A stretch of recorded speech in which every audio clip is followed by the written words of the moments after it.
Stop holding me. All right. I'm here with these 3 young men, and we're here at Youth with a Mission. And we just went to a Greek Orthodox service, and it was the first or second time going. So how was it?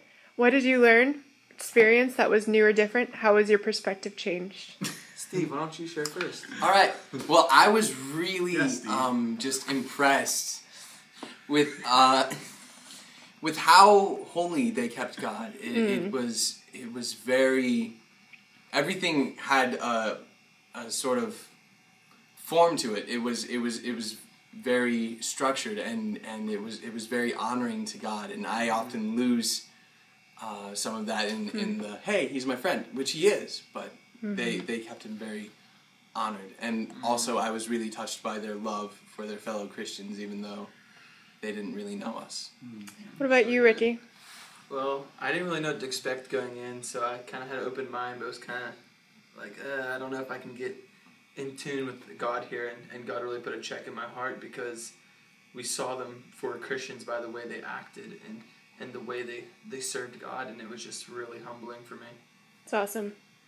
And Matt, I know you had a really great encounter experience sharing a word with someone, so tell me about that for you. Yeah.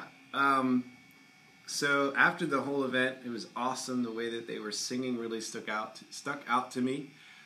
It just kind of brought a deeper sense of worship in their language, more than just what I'm used to or what I know as worship, and it kind of opened up this new door. So getting coffee and kind of moved down the table and to just grab sugar and stuff like that. And I felt like the Lord was like, I have this word for this girl, go tell her. And I said, okay. I don't know if that's really allowed here, but I'm going to do it anyway. Okay, fine. So there was no argument there. I just kind of, with myself and with God, of course.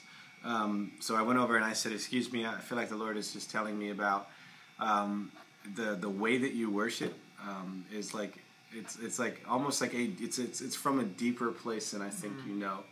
And it's like the valley worship where it echoes and it can go for longer distances and it can make just what God is doing here in your church. And I said it's very ear pleasing to God to hear you sing.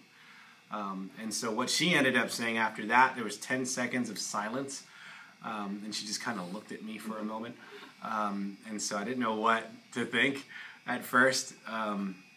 But then she said, you have no idea how encouraging that is. That like we usually just kind of do it to do it. And it doesn't really, sometimes it doesn't hit home. But what tonight, because of what you told me, it's kind of relit the fire for chanting. That's awesome. And singing and worshiping in their own way. Because, God really loves them. He loves us. So. Amen. Well, do you guys think you'd ever go back to a Greek Orthodox church? Yes. No. Yeah. Yeah. No? Of course. Oh, absolutely. okay. Totally. All right. Well, thanks for sharing your story tonight. I'm sure there will be more to come. 10 prayers a day. 10 10 days of prayer. Good one. Yeah, come out. 10 days. 10. Do it. We're just See going to ya. keep talking until you turn the camera off.